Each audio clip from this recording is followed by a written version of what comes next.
Oh, I should see you. Should we just display these? Yeah, I think they'll be great right there. All right, no peeking. I can't look yet. I'm really excited about this. Good. I'm so glad to hear you were watching. Cassie got one of these. Got it for herself. I don't know. Yeah. The one for Saturday. Yeah. Ladies and gentlemen, before we get started with our next media availability with Carl Edwards this afternoon, we've got a very special partnership and announcement to make and a presentation as well. So joining me on the stage to my immediate right, our President and General Manager of Charlotte Motor Speedway, Mr. Marcus Smith. In the middle, our Coca-Cola 600 race winner from May, Mr. Carl Edwards. And to his right, Kelsey Halford, the VP of Marketing and Branding for Diamonds Direct. So we're proud to have all of them joining us up on the stage today. And to give you a little bit of a background, as you've seen really for the last decade, when you win a Sprint Cup race here at Charlotte Motor Speedway, you not only receive a very signature one-of-a-kind Bruton Smith trophy, but courtesy of Diamonds Direct, we've also had a custom diamond ring that the winner has also received for, as I said, all of our cup races here for the last 10 years. So we've had a great partnership there. These rings are very coveted, and we're here today to talk about how we're going to extend that and make it a little more special for the winner, as well as our corporate guests that enjoy our Winner's Circle Lounge behind me, courtesy of Diamonds Direct and a new brand, ECJ Lux, and we'll tell you a little bit more about that. So, talk about the new partnership. I'm going to turn it over to Marcus. Thank you very much, Scott. Well, Carl and Kelsey, thank you very much for being here today. We are excited to be able to partner with Diamonds Direct, as we have actually for the last 10 years in providing the championship rings for winners at Charlotte Motor Speedway. They provide a really fantastic championship ring for the Bank of America 500, the Sprint All-Star Race, and the Coca-Cola 600 each year. And this year, we're excited to extend the partnership. It's always nice to be able to keep your friends, you know, and to extend the relationship and to do more in marketing. If you're in the Charlotte area, you know that Diamonds Direct is a fantastic supporter of great causes in our marketplace, and they're the most prominent jewelry store in the region. And so it's fitting that we continue our relationship with them. And in addition to sponsoring our championship rings, they also have taken sponsorship of our Winner's Circle Lounge, which is just behind the Media Center, and have come in with their new brand, their luxury watch boutique called ECJ Lux, and they're now going to be providing a custom watch to the winners of our events. So we're here today to present Carl with a watch for winning the Coca-Cola 600, and also to talk to you about the watch that the winner will have an opportunity to wear Saturday night. So with that, I'll let Kelsey tell us more about it. Great. Thanks. What a warm introduction. We're so proud to be here today. The Luxury Lounge truly is, if you haven't seen it, the epitome of luxury here at the Speedway, and ECJ has found a really great home here in that partnership, so thank you. So I'm going to try to do this one-handed. Carl, we'd like to present this beautiful Graham timepiece to you. I'll let you pull it right off of there if you can. This is We're really all kind of handicapped cool with for one me, hand guys. here, You guys know us race car drivers. We go race our guts out, and we have for our whole careers for just like a little plastic trophy. So I cannot thank you guys enough. This is about as cool as it gets. That is a beautiful watch. Like I said, I can't thank you enough. This is like Christmas. You get to race cars, and you guys do great things like this. And I also want to say thank you very much, Kelsey, to you and ECJ Lux for partnering with Speedway Children's Charities. I've heard a rumor that there's a portion of some watch sales that are going to go to the charity, so that's just over the top for you guys. And like I said, I love watches. This is really cool for me, so thank you very much. Well, thank you. It really is our pleasure. We're so proud to partner with you guys. This is a fantastic organization, and like you said, it really feels like family for us. Cool. Good. Diamonds Direct has a special display in our Winner's Circle Lounge. We invite all of you to go out and check it out during the race weekend. And as Carl mentioned, for any watch sales that take place here at the Speedway this weekend, Diamonds Direct is going to donate 10% of those proceeds back to Speedway Children's Charities. So that's another extension of that partnership. So Kelsey, I'm going to ask you to pick up that microphone one more time. Tell us a little bit about the watches, and then I know you've also got the one that when Carl wins the race Saturday night, he's Yes. going to get another After one. the flip, hopefully we'll be presenting this watch to you on Saturday as well, Carl. So I was just explaining to Carl that this particular piece, Graham is an English company. They are known around the world for making handmade watches that are just second to none. Their heritage is really in creating timepieces for the Royal Air Force, but this particular piece was created in honor of the Silverstone racetrack, so it was the perfect fit for Carl. There's a rubber strap that has kind of a tire tread pattern on it, and then there's also a very special time feature on this because Graham is the official timekeeper of the Silverstone Raceway. So I see the joy on Carl's face, and I think it's a good fit, and we're so happy to present that to you. So for Saturday's race, we have a different watch. Oh, go ahead. Sorry, I'm just a little embarrassed about No. how excited I am about the watch. So, thank you. Good. It's really cool. Thank you. Well, good. We hope it's something you'll wear and be I'll proud be of. wearing it all weekend, actually, It's a showing huge it off. achievement. Yeah. Nice, nice. So each race we're going to do a different watch. We've got amazing brands at ECJ that are really small companies, not these mass manufactured outfits. They're creating these pieces the same way they have for hundreds of years. So Parallel is no different. This is a watch brand that started in the 1700s. They are actually known for creating the first automatic movement that changed the whole watch industry as we know it today. But this particular piece is really cool. I know Marcus's wife is a fan. It's from their Turbine series, and I'd love for you all to take a look at it if you can. It has a spinning turbine that looks like a jet engine underneath the face. So My wife needs to know nothing about all this stuff. All right. That is really cool. And that turbine is not only just hypnotic and beautiful, but it also makes the watch run more efficiently. This piece is blacked out, so it's real sleek, and it has a PVD cover, so it gives it that real race and fast kind of Well, look. how could you not have one of those? Yeah. So we're Great. excited. We're hoping you'll. So if I bought that, it's like half price right now for me. So I'll work out a it's deal. Great. I'll work This out a is good deal. wonderful. No, I meant because I got the other one. This is, Oh. You're selling a watch right now. So, Well, Glad hopefully you we'll like have two. yeah. Glad you like it. Yeah, it's really cool. And once again, just thanks again for doing this with Speedway Children's Charities. The rings are great as well. It's one of the coolest things in the sport. I know all my guys and everyone really enjoy them. And so thanks again for doing this. It's really neat. Thank you, Great. Marcus. Absolutely. And Kelsey, thank you. Thanks to Diamonds Direct. And it really just elevates how special it is to win at Charlotte. And we do all kinds of fun things like these gifts, and then taking the winners of our events up to the Speedway Club for a champagne toast and a little time with our members at the end of the night. So, Carl, you're a great champion. I know you've got a lot of fans out there that are pulling for another backflip weekend, and hope you can pull it off. All right. I hope so, too. I'll stay out of the grass, I promise, if we win. At the end of the night, it doesn't matter. Yeah. But anyway, just thanks again. This is really cool. You guys make it a lot of fun, and I just can't thank you enough. Very good. All Thank you. Carl, Thank you. if I could, I'd like to ask you to slip it back on one more Yep. time. We're going to take a quick photo, and then we'll move into the media availability portion of our program with Carl this afternoon.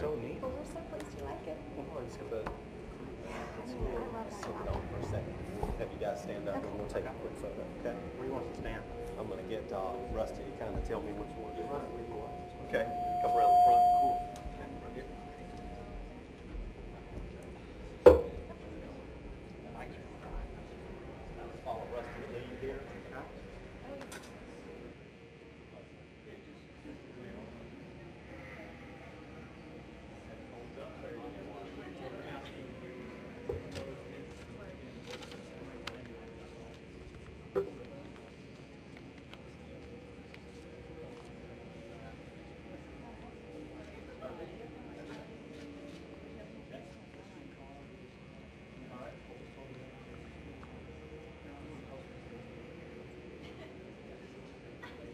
There you go.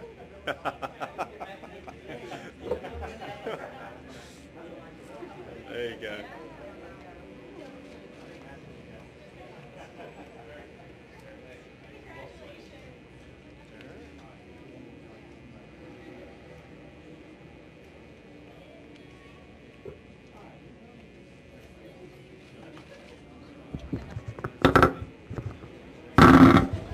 Better for you.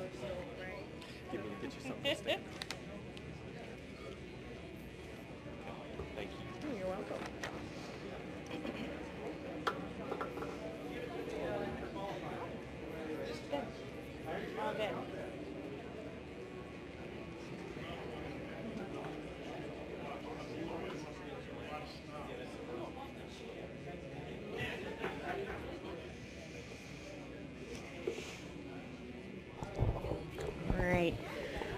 Good afternoon. We're going to continue here with Carl Edwards, driver of the number 19 Stanley Toyota. And Carl, you were able to pull off the victory in May. If you're able to do the same on Saturday evening, you automatically lock yourself into the eliminator round.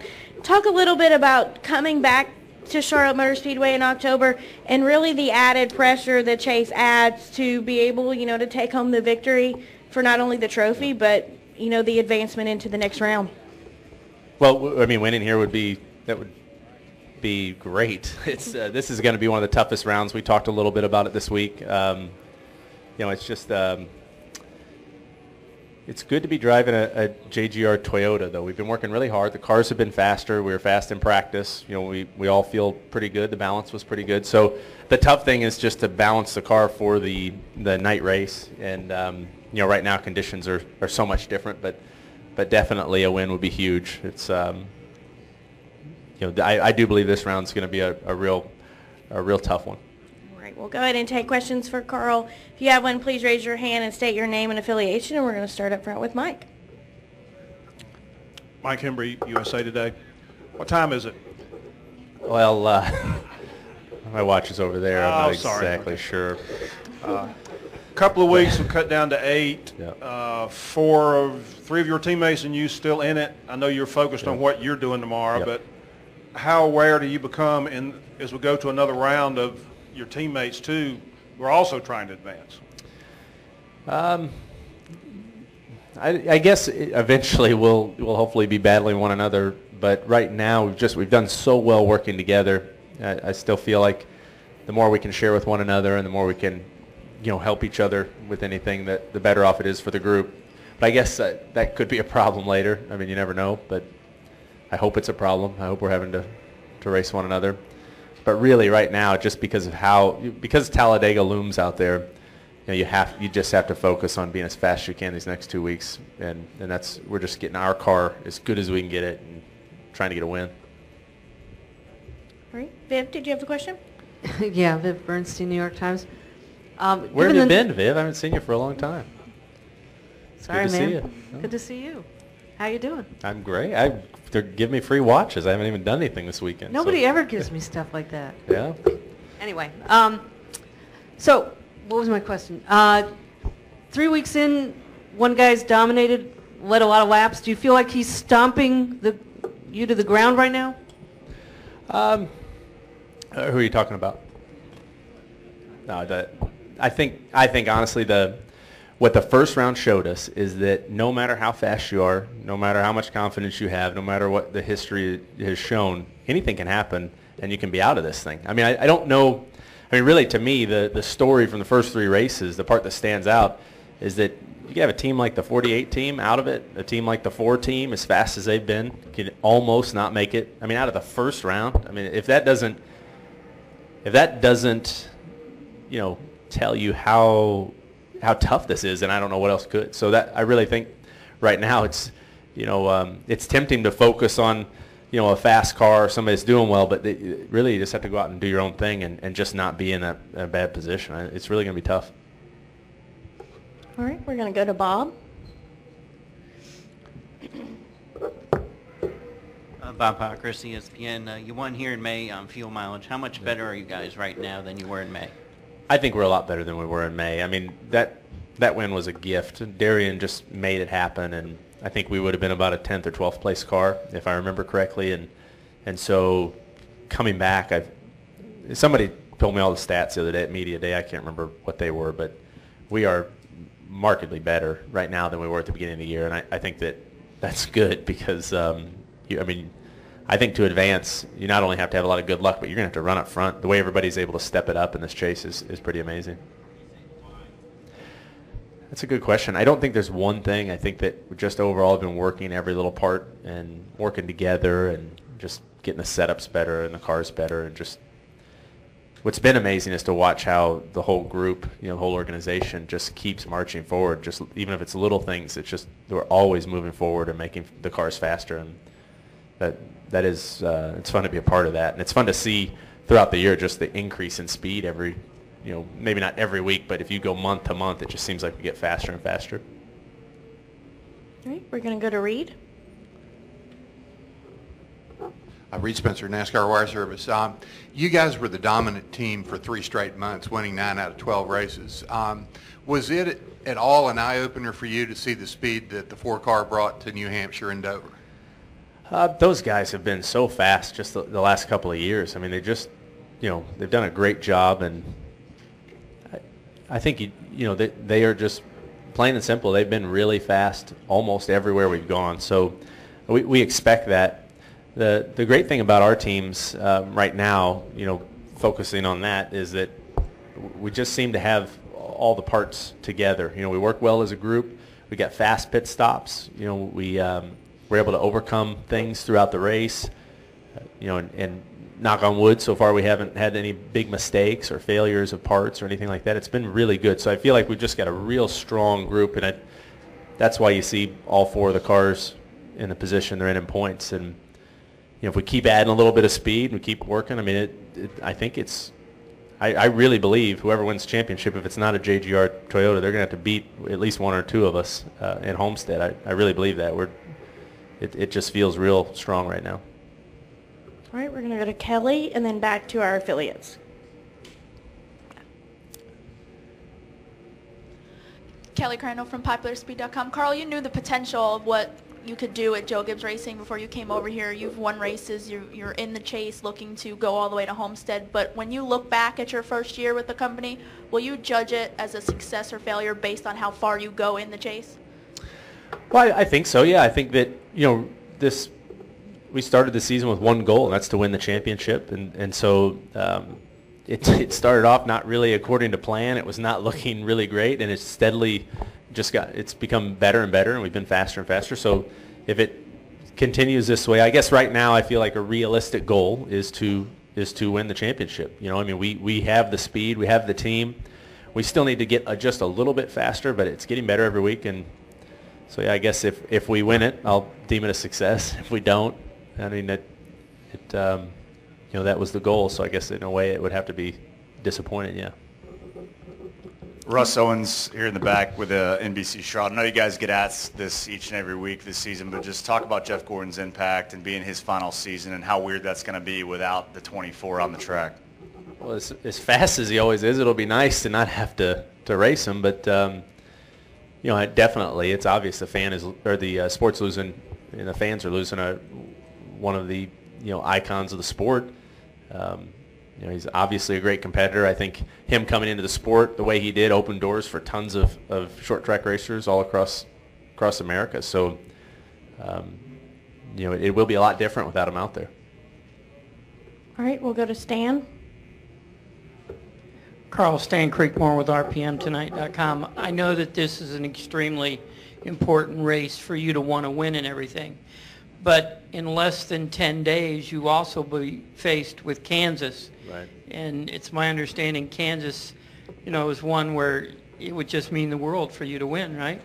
Right. Kansas is, for me, there's no race that would be bigger to win. Even the Daytona 500 or the Brickyard 400, it would be very, very special for me personally to win there. So I'd really like to get win out of the way here on Saturday so they could just go there and just let it hang out and not worry about anything. That would be the perfect scenario. I still think about that race in 2008. We're just so close, So that's a special one to me. All right, we'll go to Al. Yeah, Carl, Al Pierce at Auto Week. With Talladega looming, is this weekend and next weekend kind of a deal where we've got to do something to get a win so we don't have to worry about Talladega? It's kind of a 2-race series. Yep, you're exactly more right. so Yes. than a 3-race series. Exactly, yes. It makes the fact that we have 3-race series. This one's a 2-race series, really. I mean, that's how I think you have to look at it that way. I mean, I guess Brad Keselowski went and called a shot and won at Talladega, but man, I don't know that anyone wants to have to be in that position. So yeah, if you have a shot, if you can see the win at one of these next 2 races, you're going to see some really tough racing for that win, because nobody wants to go to Talladega with uncertainty. There's going to be a lot of nerves at Talladega. All right, go ahead. Carl, Mike Solarte, Time Warner Cable News here on Camera Row. Yep. Following up on the previous Jeff Gordon question, you mentioned that he had a lot of impact on other short track racers. What kind of impact did he have on you as you were coming up? Well, I mean, if I could have grown a mustache like that, I would have. But no, so, I mean, Jeff Gordon was to me, growing up, he was a sprint car racer, a dirt guy, and he went and raced stock cars and had massive success, and it was really cool for me. I grew up going to the dirt track with my dad, and it was neat to think that a guy like that could come have success in the stock car world, which to me seemed like it seemed like a different world, and I'm not sure, but I always got the impression that owners recognize that, hey, that maybe guys who aren't stock car racers could drive these cars, and I've got to think that gave a lot of us opportunities coming from dirt tracks or open wheel stuff, and that's pretty neat. All right. Any additional questions for Carl? Carl, we appreciate. You can wear it and give it to me if you want to. All right. Carl, we appreciate your time today and wish you the best of luck this weekend. All right, cool. Thanks, guys.